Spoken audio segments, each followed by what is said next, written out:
if every body has this built-in feature where there's this self-arising sense of an I, then any body is an I, and I could be any body, you know?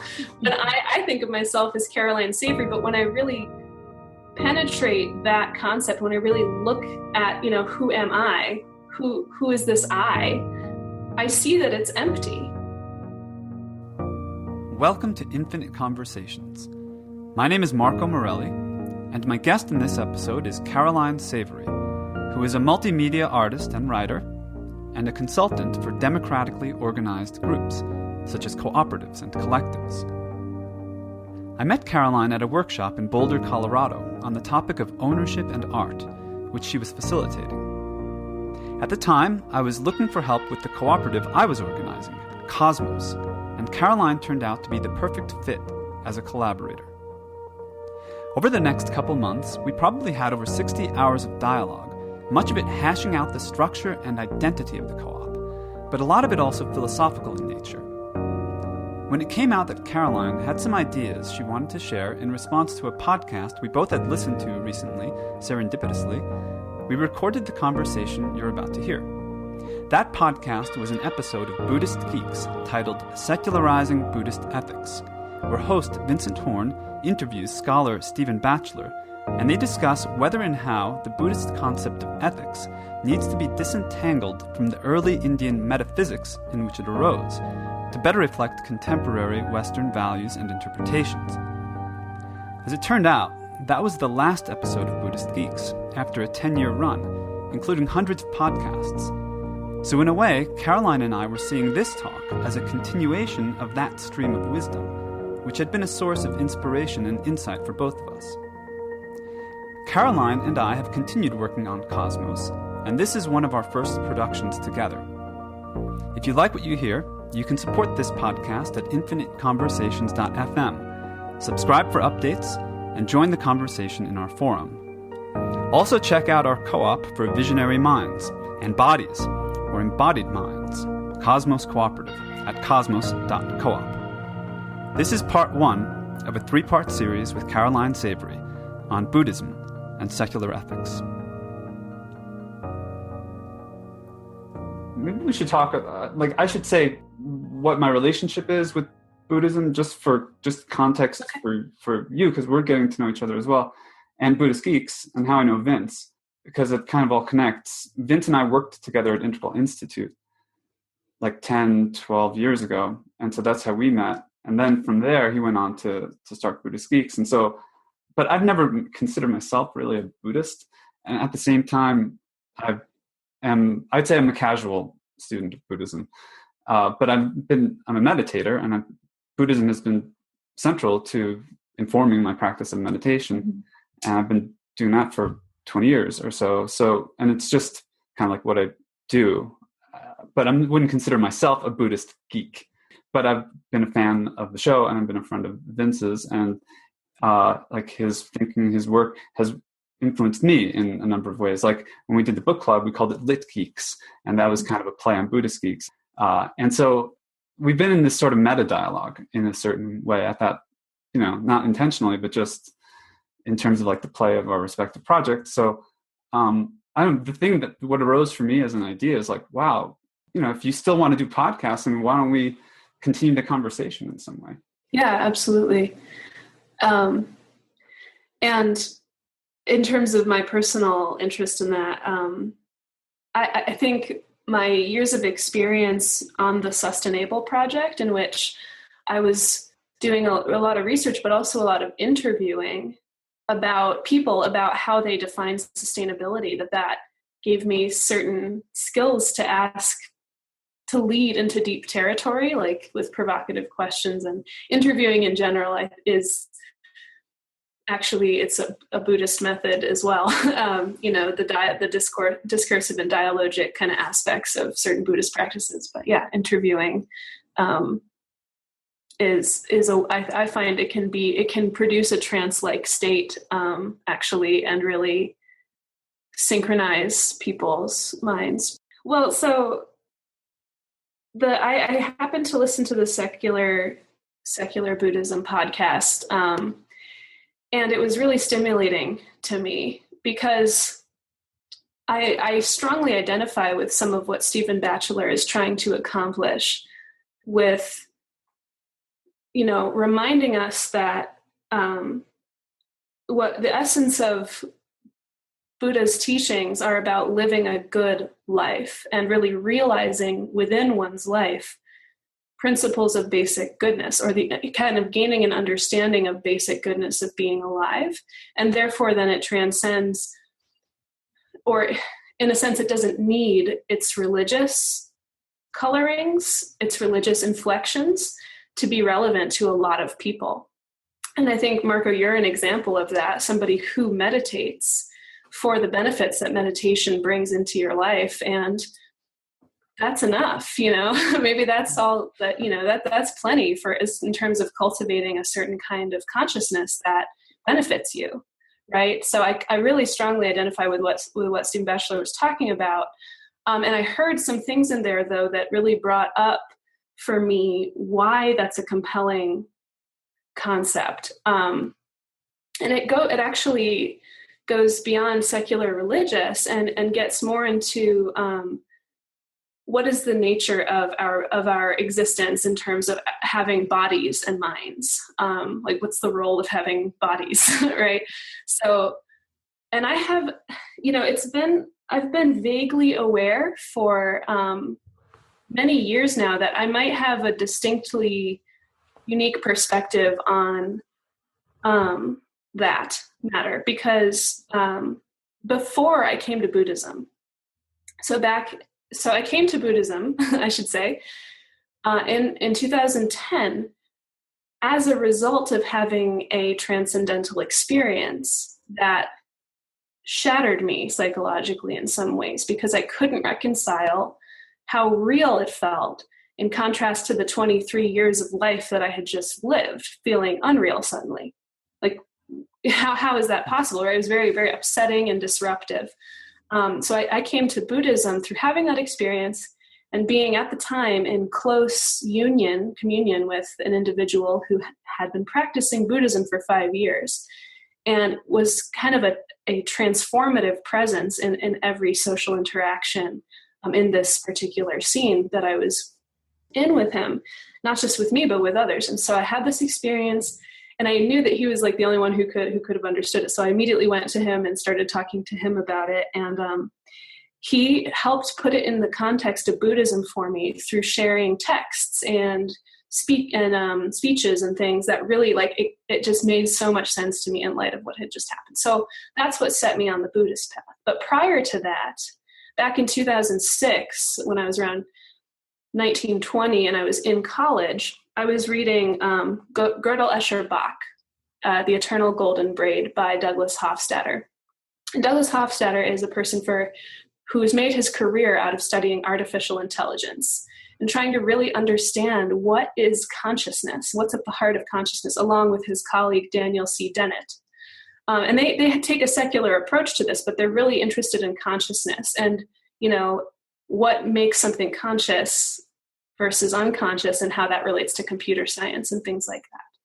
So that book, first of all, is a narrative masterpiece, the first half of it anyway. The second half is about computer science, but the first half is just really about how consciousness, in Hofstadter's view, is built up through analogy, through exposure to analogies, and kind of the journey of the individual differentiating oneself from one's environment through interactions, and in the process of that, gaining a sense of I-ness. I am whoever I am, as distinct from my environment, right? And it was through Hofstadter that I became aware of the Santiago school theory of cognition, which by Humberto Maturana and Francisco Varela, who were cybernetic social scientists, whatnot. And the two defining statements of Santiago school theory is, quote, living systems are cognitive systems, and living as a process is a process of cognition. This statement is valid for all organisms, with or without a nervous system. end quote. So those are kind of the two founding statements of this theory of cognition, which really relates, I think, to certain ideas of recursion that Hofstadter also elaborately talks about in his book. And he draws upon Escher heavily to illustrate this, because Escher has those famous tessellating drawings where, you know, the shape of the frog makes up the body, the shape of the frog's body makes up the shape of the swan's body or whatever, and they kind of iterate like that, right? So concepts of recursion, I really see a connection there, because what this is essentially saying is that bodies cognate. Like, having a body means that you're automatically cognating. It doesn't matter if you have a nervous system or a brain or not. The process of living is a process of cognating. The two are one, right? The body comprises the mind, comprises the body. And I find this to be really, really powerful. In some ways, it aligns with Buddhist teachings, and in some ways, it seems to contrast with that. So that's where it gets really juicy, I think. So I'm going to talk about that a little bit, if that's all right. Mm-hmm. Okay. So on the one hand, the body-mind feedback loop, this kind of is what I would kind of describe as the present moment, right? The present moment is a synchronized body-mind feedback loop, right? And it's constantly changing because bodies constantly are changing. And in that sense, like, that's all we need. That's what meditation is, right? We are kind of just fully inhabiting this experience. And that's enough. And that's plenty of information. In fact, the more we practice drawing our attention to that and really inhabiting that, the more our awareness expands and our sensitivity expands. And on the other, consistent with that is the idea that the body, I strongly feel as a Buddhist that the body is the vehicle for enlightenment, that it's not about transcending or somehow departing from, or, like the spirit leaving the body, so much as it is going through the body and the body's experiences to attain enlightenment. And here's one way that I kind of talk about this. I was born, in 1986. I am a white female American. And to the extent that those conditioned features of my existence actually color my existence, like, being female and how that affects my interactions with people, right? I exist to bear witness to that, to what that looks like, to that full experience. And in doing so, it's my responsibility to share those insights with others. And the more that we actually do that for each other, number one, fully bear witness to our experience without judgment and all of its suffering and all of its, blisses, and share that with each other, we are kind of bringing the whole into a higher resolution picture. I kind of think of it like pixels, for each of these little units of consciousness. You can have really low information, low resolution experiences, right? When someone's, awareness is very dim, or, is very controlled by certain boxes of ideologies, or you can have really high resolution experiences where, people are really open and sharing a lot of who they are, and a lot of their energy comes through, right? And that's what we can do for each other through our bodies. And the interesting thing about bodies is, like, right, what is life except bodies that propagate themselves? If you think about what a body is, it arises out of DNA, and DNA is a pattern, right? But it's also a protein, and the emergence of DNA historically, in terms of the evolutionary thread, was unique just insofar as it was a self-replicating protein. Like, that is the only feature, I would say, to what life is. It's something that self-replicates, right? It's negentropy. It just reproduces itself through bodies. It always has a physical form, and the physical forms themselves are shaped through interactions with their environment and with other, which includes other life forms. So in each one of our bodies, we carry with us literally the legacy of all interactions and all successful reproductions in the history of the world. And so there's a lot of power in our bodies. And I think, especially for Westerners, there's a lot of power in remembering to sing and practicing synchronizing the mind and the body together. Because, so here's one of the ways in which this whole focus on the body would seem to contrast with some Buddhist teachings. And that is something I hear in a lot of teachers. Sri Nisargadatta Maharaj, I can't even think of all of them, but countless teachers teach this concept. You are not the body. They really emphasize you are not the body. And I think I get what they're getting at with that. I think what they're getting at is that you're more than the body, which is true. This, the sum of my experiences is not the sum of myself. Somehow there is a consciousness, and I think that is through our interactions and through our interlinking, that is beyond us. We are beyond the sum of our sensory inputs, right? Some of our experiences. And I think also what that's kind of trying to say, because perhaps it's the more traditional way of talking about you are not your ego. You are not, your little individual body is not the most central thing to the whole picture of life propagating itself, right? And that is an important thing to be aware of.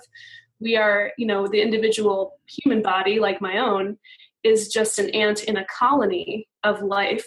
And capital L life is what we should be trying to support and pay attention to and propagate. And we do that, again, kind of fractally through our own lives oftentimes. But to remind us that, it's not just about your little projections, your little emotions and experiences and feelings. It's more than that. And that's an important teaching. But to say you are not the body, especially for Westerners, I think it's not a helpful teaching, because most of our lives we are inundated with messages about how we're not good enough, through advertising and also just our racism and sexism in our culture and all of that. Those pressures, telling us that we're not allowed to inhabit our bodies, and our bodies are things to be ashamed of and to be objectified.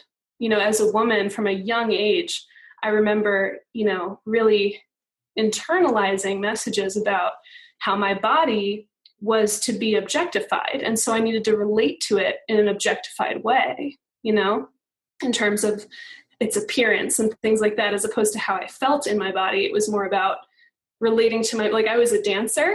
And it's interesting because it was my mind telling my feet what to do the whole time. It was never me embodying myself and really enjoying. It was very just dictatorial. It was now you do this because I'm supposed to. And so we've really severed and injured our ability to connect with our bodies, and to come back into that. That synchronization is what I think Westerners especially need. We need to become indigenous again. We need to embody ourselves. And we need to learn to sense and experience our ecosystems and our role in them. And, being as that's what's lacking, I think what the you're not the body teaching leads to, if you get attached to it, is this idea that yes, the mind is superior to the body. We need to indulge the mind, and that will eventually transcend the body. You see it in this transhumanist philosophy of eventually we'll just be disembodied consciousness floating through space, and we need to colonize other planets.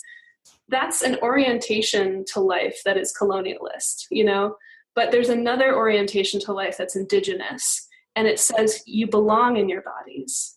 All you need to be is your body, and you need to cherish and honor it and go through it to fully realize harmony and peace and freedom from suffering.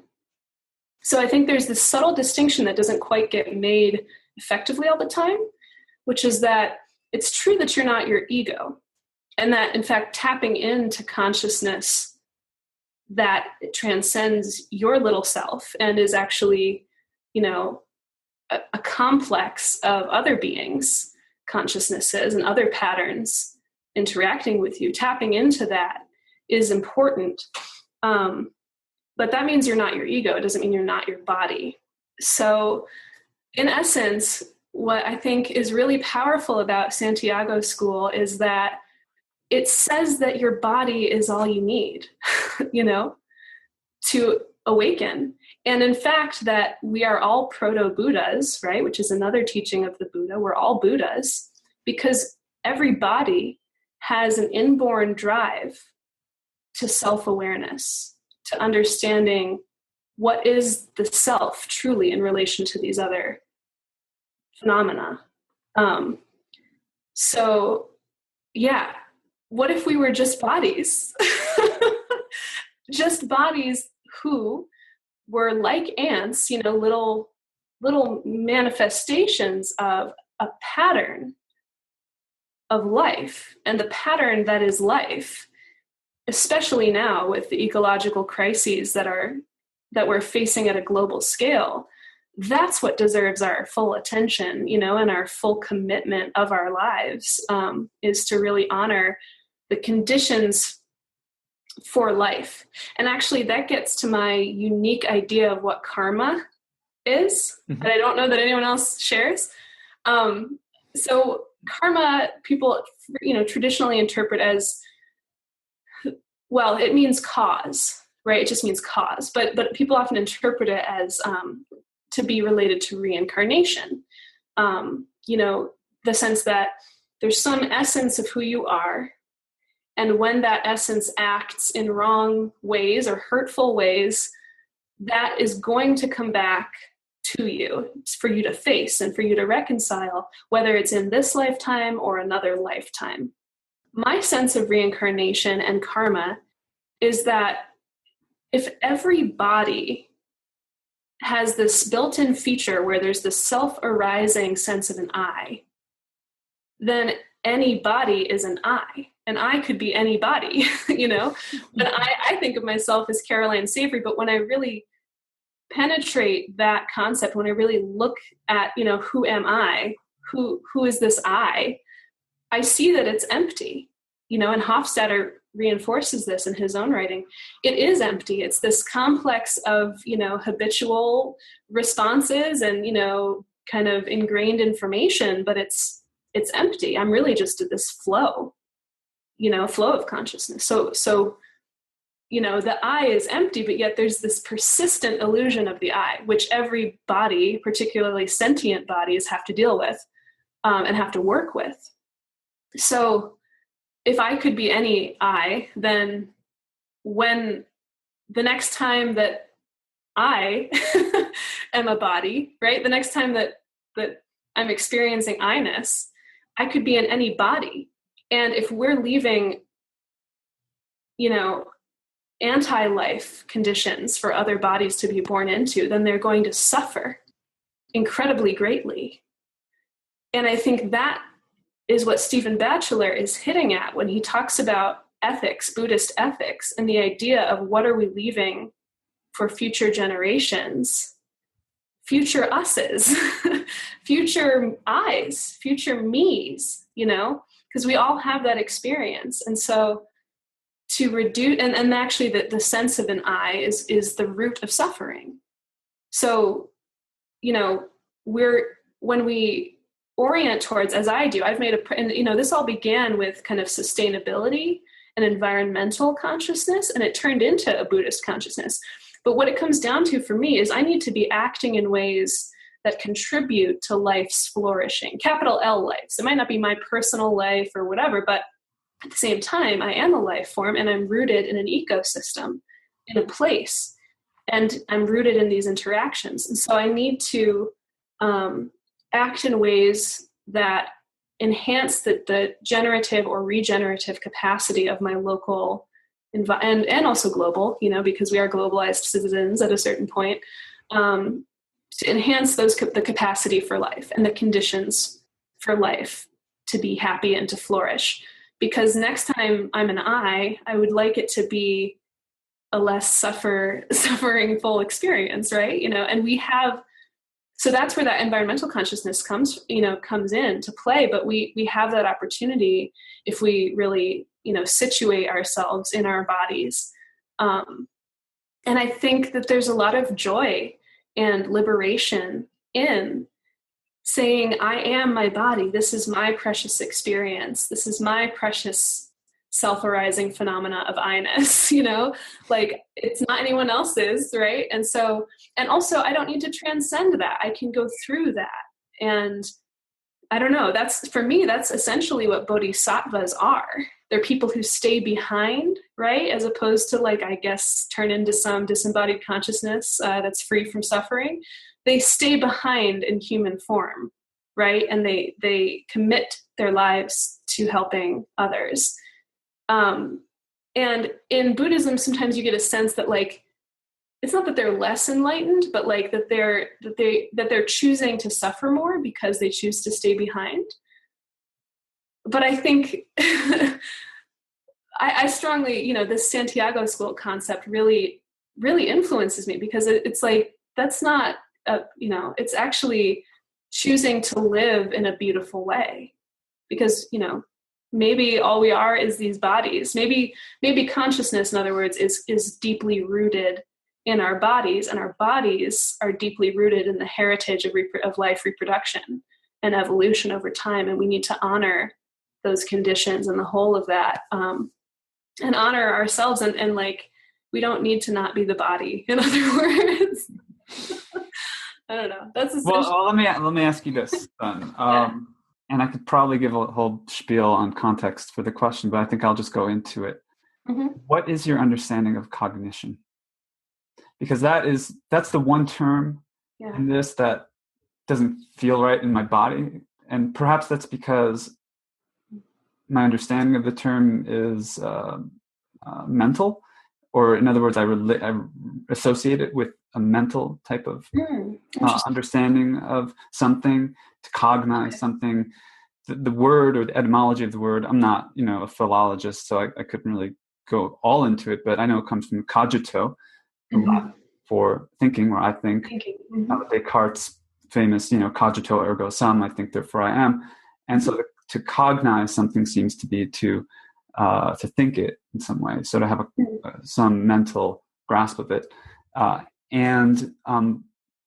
But the way you're using it is different, it seems to me, and it's more embodied. And I don't know. I also don't know exactly what the roots of that word is, but I could tell you how I think of it, and especially in light of the definition, which I can read it again from the Santiago school. Basically, the act of living is an act of cogniting. What that means, how I relate to it, is that cognition is almost like the act of making something tractable.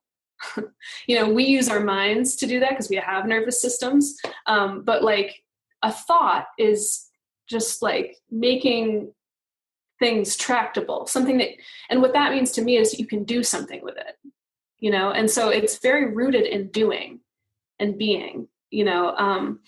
Thinking can become abstract, but I think cognating is really taking in information and processing it in such a way that it becomes workable.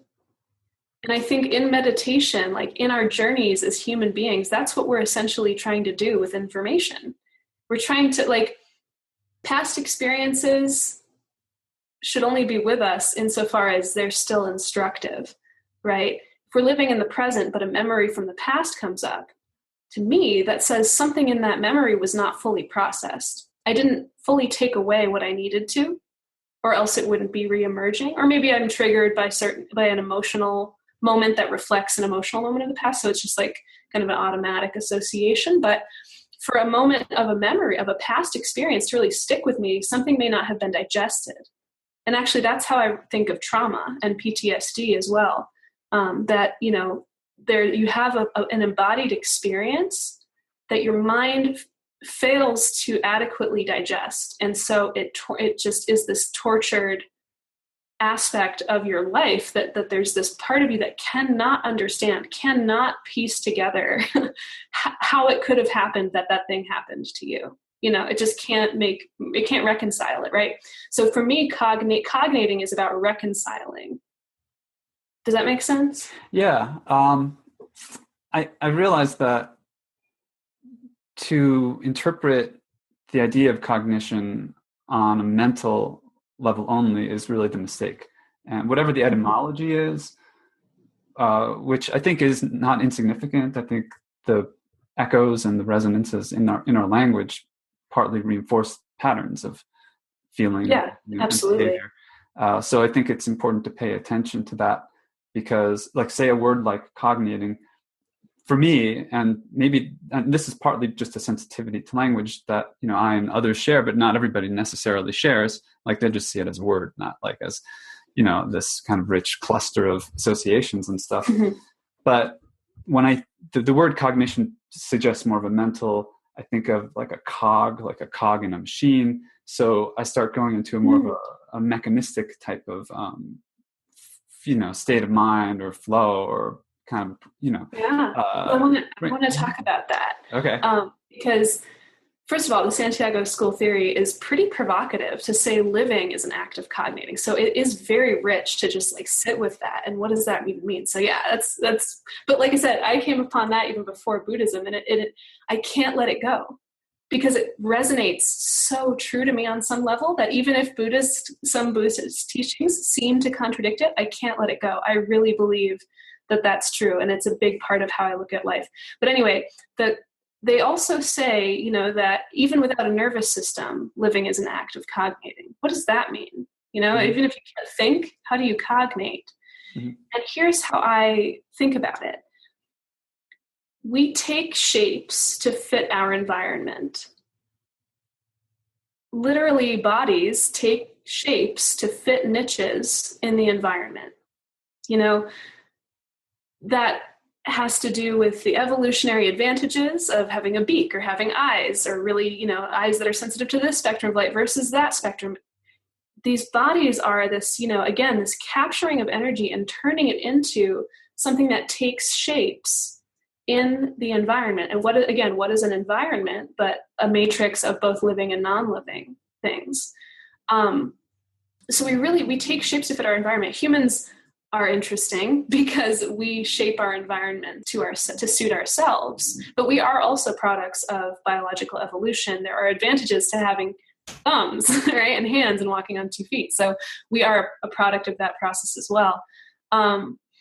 And you can also think about it on a cellular level. There are, on a cellular level, there are different shape receptors for different types of proteins. And only that one protein, unless it's an invader, will fit that lock, like a key and a lock, right? So shapes are really crucial. And that's what I want to emphasize here. Like the shape of our bodies and how they interact with other beings and, our environments, it matters. This is not like we need to take our lives seriously.